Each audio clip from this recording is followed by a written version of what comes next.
Good morning, Wabash. Dr. Axtell earned his BA from the University of Wisconsin-La Crosse, where he was a math major and a history minor. He then went to Iowa, where he earned his PhD in math in 2000. His first job following graduation was here at Wabash, and he's been here since. While here, he's been extremely involved in pretty much every aspect of campus. He's the faculty advisor for Lambda Chi, the coach and one of the players for the volleyball club, and is perennially one of the faculty's intramural MVPs. When he first arrived on campus, he took over the problem of the fortnight competition, in which he emails out a math problem to the whole campus, and those lucky enough to successfully answer 2 of them can win a fashionable t-shirt. In 2003, he was named a Carnegie Fellow through the Carnegie Academy for the Scholarship of Teaching and Learning, one of 26 teachers selected nationwide. He was instrumental in helping obtain a grant for the Wabash Summer Institute in Algebra, which brings top undergraduate math students to Wabash. In December of 2005, President Ford granted him tenure as well. So please join me in welcoming Dr. Axtell for his chapel talk, Why Sport?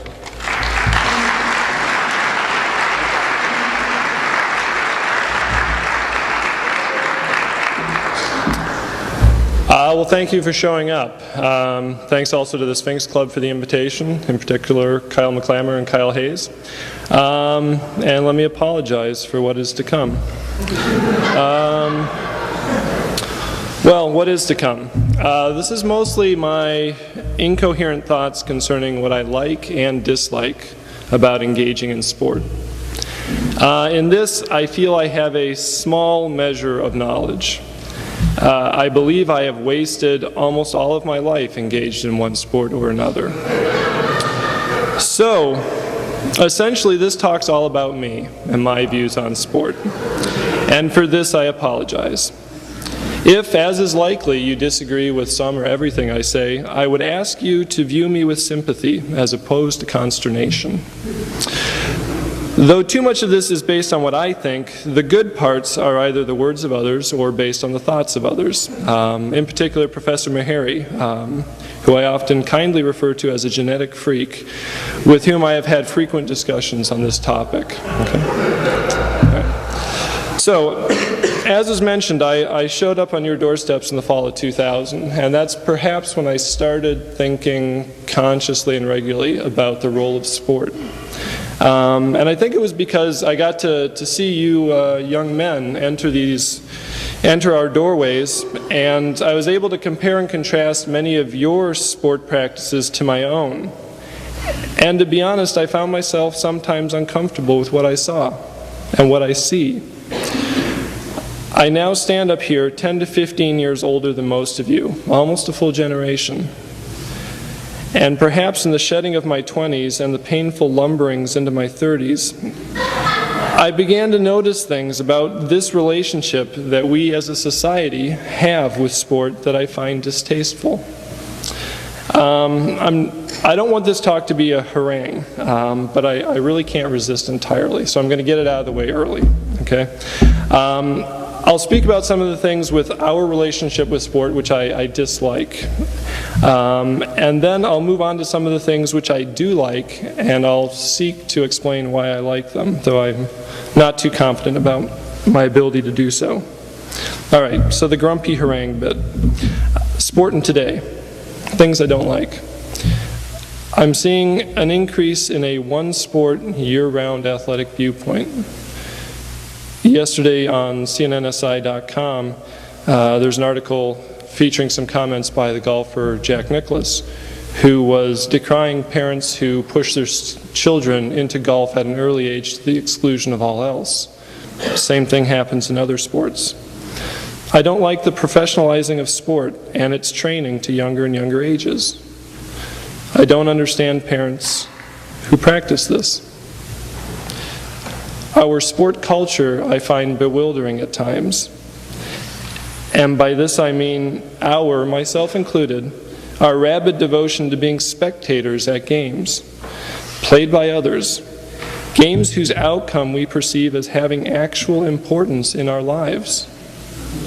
For example, ESPN, which is perhaps the only station my television is tuned to.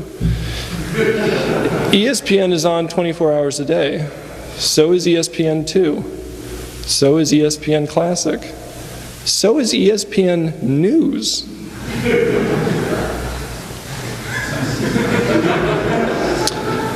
In other interesting notes, I can go to another sports site, Bodog Sportsbook, and I can wager a small fortune that my Minnesota Vikings, and note those are my Minnesota Vikings, will win the Super Bowl in January of 2009. 70-to-1 odds. This somehow doesn't seem unnatural. It seems a normal part of our society. And yet, when I read about some Dutch merchants in 1635 wagering small fortunes on the future of a single tulip bulb, I find that absurd.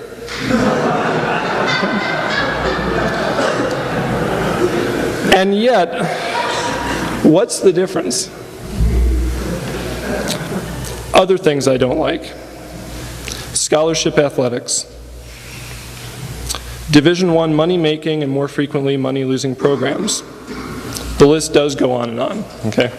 And yet, I find something incredibly valuable about sport. So, what value have I and do I continue to see in sport? These have obviously changed over time, and I'd like to discuss 3 of these in particular. Perhaps, and I hope, there's some value in you hearing someone else's views of this. The 3 reasons, I think, are all wrapped up in the concept of identity. And the 3 reasons are glory, team identity, and self-identity. So I'll spend most of the time on glory and then quickly move through the other 2. So glory. I have seen the allure of glory, though I've never achieved it. It's ego. It's engaging in sport in order to attain fame, importance. To illustrate this, I go to the passage from a book called Once a Runner by John L. Parker, Jr., perhaps the best sports book I've ever read. In the particular passage, we're going to encounter Cassidy and Misner, 2 track and cross-country stars at a southern university. Andrea, the young woman dating Cassidy, is trying to get Cassidy to explain why he trains so hard. 18 to 20 miles of running a day, usually a morning run and an evening run. And prior to where I'm going to pick up, Cassidy has blamed this behavior on demons, okay? Not religious demons, just squirrely demons. Demons that make him get out and run. So we pick up their conversation, strangely enough, while they're in a bar. So Andrea says, "Is there some kind of final point to all this?" Andrea was determined to get to the bottom of it all. Cassidy, "Depends on what you call a point. It's a simple choice. We can all be good boys and wear our leather sweaters around and get our little degrees and find some nice girl to, settle down with. Take up what a friend of ours calls the hearty challenges of lawn care." Misner was snickering, but Andrea was solemn. Cassidy stared at her. Andrea, "Or what? What is the alternative?" She leaned over the table, trying to get him back on track. He looked at her surprised. His eyes lit up, and his voice shook again with deep excitement. "Or we can blaze, become legends in our own time, strike fear in the hearts of mediocre talent everywhere. We can scald dogs, put records out of reach, make the stands gasp as we blow into an unearthly kick from 300 yards out. We can become God's own messengers delivering the dreaded scrolls. We can race dark Satan himself till he wheezes fiery cinders down the back straightaway. They'll speak our name in hushed tones. 'Those guys are animals,' they'll say. We can lay it on the line, bust a gut, show them a clean pair of heels. We can sprint the turn on a spring breeze and feel the winter leave our feet." Glory. In 1968, Bob Beamon did just this. And now I pick up a text by Mike Morrison.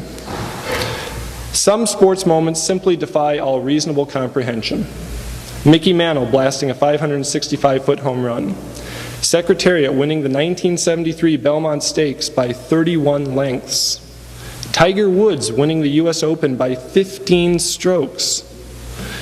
But the feat that may top them all came on October 18th, 1968 at the Olympic Games in Mexico City. Between 1935 and 1968, the world long jump record increased exactly 8 1/2 inches. That much, give or take, in almost 40 years. Coming into the Olympics, the world record was 27 feet, 4 3/4 inches, so 27 1/3 feet, shared by the American Ralph Boston and the Soviet Igor Terevazyan. In 6 seconds, that all changed. Bob Beamon enters the scene, a 22-year-old New York native. He barely qualified for the finals of this event, okay? In the semifinals or the qualifying heats, he scratched twice. However, he did make it to the finals. All right, so the following day in the finals, Beamon took off down the runway in the thin air of Mexico City. After exactly 19 loping strides, he hit the board perfectly, stretched out with his legs, and flew through the air like no one ever had. And finally, he hit the sand in the pit below, 29 feet, 2 1/2 inches later. He leapt out of the pit, knowing he had done something special. Not only was his the first long jump in history to hit 28 feet, he also became the first to reach 29 feet. He shattered the world record by an unbelievable 21 3/4 inches, almost 2 feet. When the distance was given by the stadium announcer, Beamon was so excited and emotionally drained, the doctor claimed he suffered a cataplectic seizure. Said the Soviet former Olympic record or world record holder, compared to this jump, we are as children. To give you a sense of this, this would be equivalent to lowering the world record pace in the mile from 3 minutes and 43 seconds to 3 minutes and 28 seconds, a 15-second gap, or lowering the 100-meter dash time from 9.77 seconds to 9.13 seconds. Such a thing is not comprehensible. I wonder if I were to ask those of you 18 to 22 years old in this chapel, if you're given the choice of utterly shattering a world record, but it would cost you your life, if you would take it. I also wonder how many of you took more than 2 seconds to decide. The allure of being the best is powerful. To show yourself better than your competitors on a field of play. It is perhaps wrapped up in sports as practice for warfare, wherein the destruction of the opponent was the only point. To win is all. I believe this allure is fundamentally flawed. First off, and this is perhaps the only mathematical part of the talk, what glory? There's always a better team out there. There is always a better runner out there. For all of us here, we have essentially a 0% chance of setting a world record, of being the greatest at any individual effort or being part of the greatest team ever. And even if we are so lucky or so genetically gifted to do so, the future always seems to create a nemesis who topples the king from his perch. On August 30th, 1991, Mike Powell jumped 29 feet, 4 1/2 inches at the World Championships in Tokyo. And Bob Beamon is no longer the greatest long jumper of all time. Michael Jordan retired a Washington Wizard.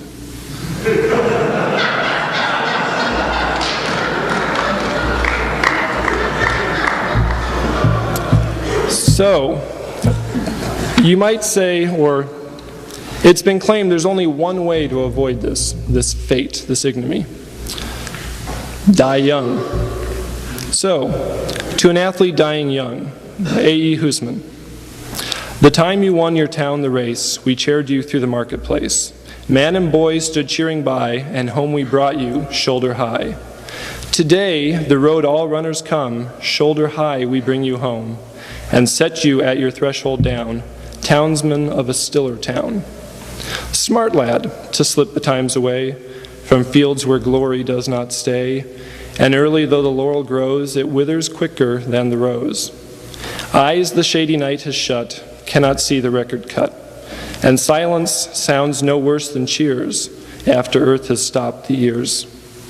Now you will not swell the rout of lads that wore their honors out, runners whom renown outran, and the name died before the man. So set, before its echoes fade, the fleet foot on the sill of shade, and hold to the low lintel up the still defended challenge cup. And round that early laureled head will flock the gaze the strengthless dead, and find unwithered on its curls a garland briefer than a girl's.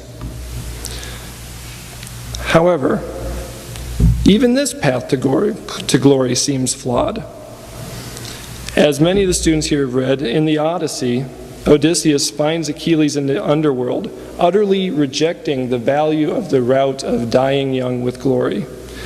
Achilles desires nothing more than to have his fame wiped clean from human memory in return for more time on earth as the lowest of the low. The very moment of our triumph, the very moment when we feel ourselves at the pinnacle, we have already begun our inevitable decline. A selection from part of the poem Fern Hill by Dylan Thomas. And nothing I cared at my sky blue trades, that time allows in all his tuneful turning, so few and such morning songs before the children, green and golden, follow him out of grace. Nothing I cared in the lamb-white days, that time would take me up to the swallow-throng loft by the shadow of my hand. In the moon that is always rising, nor that the riding to sleep I should hear him fly with the high fields, and wake to the farm forever fled from the childless land.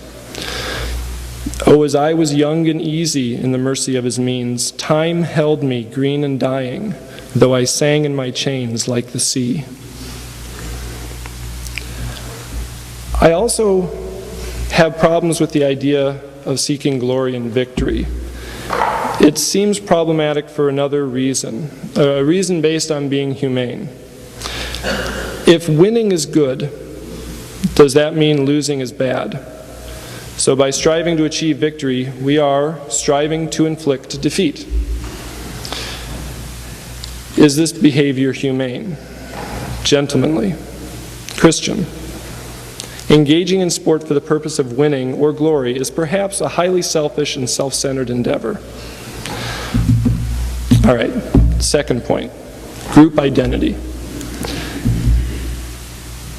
I think there's a deep need to submerge the self within a larger entity, in this case a team. This is the aspect of sport that I come to find most compelling on a day-to-day basis. Much of my life, and perhaps this is shared by others, feels self-focused. I teach for the most part independently. I research for the most part independently. I am not married and I don't have kids, so there's little out there that calls for me to step away from myself. Sport, however, team sport in particular, does, and in fact, it often demands it. This seems quite clear in team sports: basketball, soccer, volleyball, football.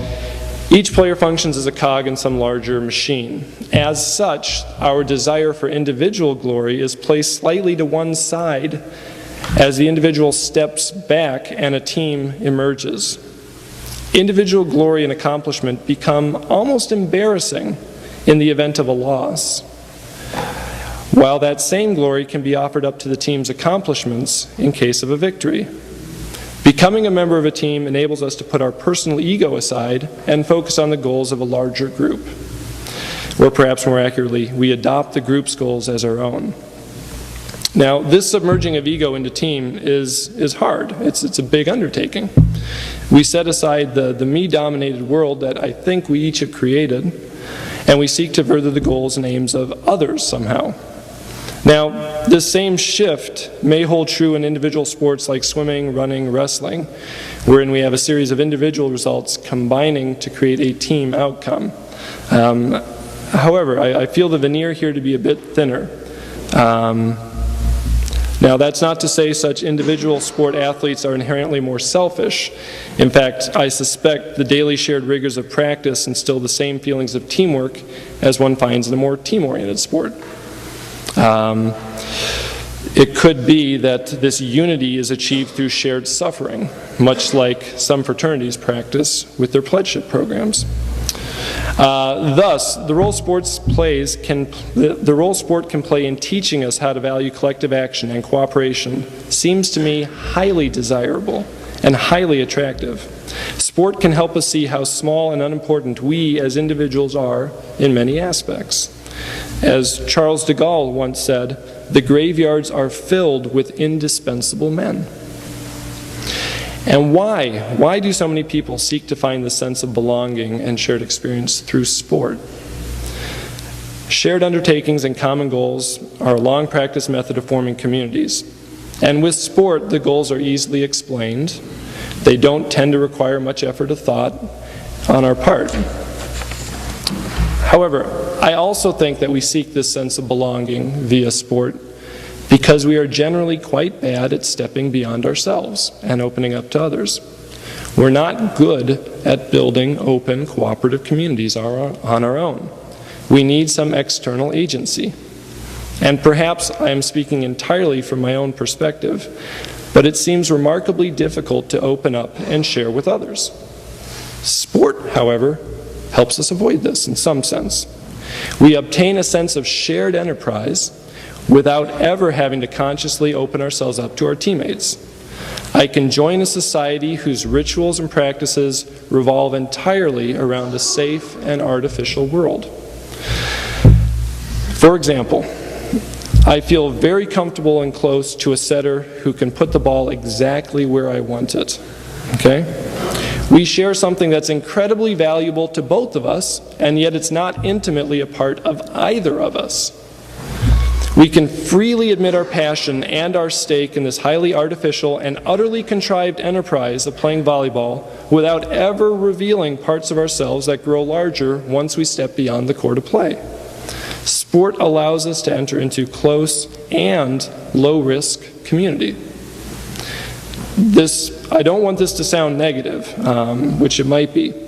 The joining of a team may simply be the joining of a low-risk community, but it may also be the first step in creating a space where one can form a genuine community with some or all of one's teammates. My final point, the role of sport as self-identity, which I think is the most powerful and curious inducer of the three that I've mentioned. It's the nature of this attraction, seeing sport as a way to define oneself, is perhaps most closely comparable to a religious and/or a transformational experience. So Michael Novak in The Joy of Sports writes, quote, "I am saying that sports flow outward into action from a deep, natural impulse that is radically religious, an impulse of freedom, respect for ritual limits, a zest for symbolic meaning, and a longing for perfection. I don't mean that participation in sports as athlete or fan makes one a believer in God, under whatever concept, image, or experience one attaches the name. Rather, sports drives one, in some dark and generic sense, Godward." So this drive Godward is what I'd like to focus on. The desire that Novak mentions converge in something that many people have labeled the zone, okay? A very confusing and troubling concept. In my conception of the zone, there are actually two faces to it. One that I don't particularly like, and one that I find utterly beautiful. So, the zone and self-identity. The two faces, the superhero face of the zone and the empty face of the zone. Let me first try and describe what people mean by the zone. Very broadly put, it's a state of mind achieved in sport when you are no longer yourself. It occurs when your normal thoughts, concerns, obsessions are discarded and a new and unexamined you emerges. What is the nature of this new you? Well, two faces, superhero or empty. The superhero zone. This is the seductive one. Kobe Bryant last season scored 81 points against the Toronto Raptors. He was a superhero. There's no other way to describe it. You know you're in this zone when you know you cannot be stopped. When you have certain knowledge that anything you try on the court will be successful. No matter what your opponent may attempt, you will overcome their efforts with ease. You are a superhero, okay? You are endowed with powers far beyond the ordinary. Or so you feel. It is as though a God has brushed you lightly and provided you very briefly with the grace and strength of something beyond this world. This feeling is perhaps as close as we can come to feeling like a God, and perhaps that is what we are striving for when we play sports. A sense of immortality, or at least a sense of supernaturalness. The problem, I think, is that it's artificial and even false. Even in this superhero state, you are not in complete control. Tiny things will utterly knock you from this zone. A whistle, a single missed shot, a stray thought. This particular house of cards is easily brought down. We are again and again revealed as ordinary and mortal, and each reminder finds us both surprised and depressed by the return to normality. What's worse, and many of you will not understand this, is that it gets harder and harder to achieve this zone as the body ceases to be capable of all that it once was. These golden moments become rarer and rarer, relegated to once a week, or when the knees feel good and you're warmed up and the right guy is guarding you. So, they become elusive as sprites and just as real. Well, fortunately, I think there's another healthier zone to strive for in sports, and this would be called the empty zone. It's simply put a loss of self-awareness. What I think it means is that there are times when you play sport when you simply cease being aware of ourselves. We don't feel we're superheroes. We don't feel ourselves. Our focus, all of our focuses, converge on a single item, the game. You cease to be aware of time, of any noise, of temperature, of pain. You even, on occasion, cease to be aware of yourself. We become empty and somehow utterly focused. And this emptiness is what I feel distinguishes this zone from the superhero zone. In the superhero zone, you are highly aware and even proud of yourself, of what you can do. You have maintained your self-awareness. In the empty zone, you cease to view yourself as an individual. You cease to view yourself, period. You somehow disengage from all things of the world, including yourself, other than the game. So just as joining a team allows us to submerge our ego and our drive into a group's goal, so can sport allow us to submerge ourselves beneath the perceived reality of a game. In this, I suspect the empty zone is closely akin to meditation or prayer, or people who play instruments might say, losing yourself in the music. The whirling dervishes repeat a chant as they spin around faster and faster and faster in an effort to become the way, to discard their selves and become transcendent. Similarly, some forms of prayer revolve around focusing on a single object to the exclusion of all else, the self included, in an effort to become more aware of the divine. So too with sport. We can engage in a single, all-consuming activity and achieve some measure of emptiness. I feel this emptiness, this vacation from the self, is a way of renewing the self. We emerge mentally rested and refreshed, as though the burden of being with ourself is somehow tiring, which perhaps it is. In looking over this talk, I think that what I find unattractive and negative about sport are those activities, practices, states of mind wherein the goal is to glorify the self. So glory, superhero zone. And what I find attractive are those things that seek to discard the self in exchange for a group identity or in exchange for nothing, emptiness. Thank you.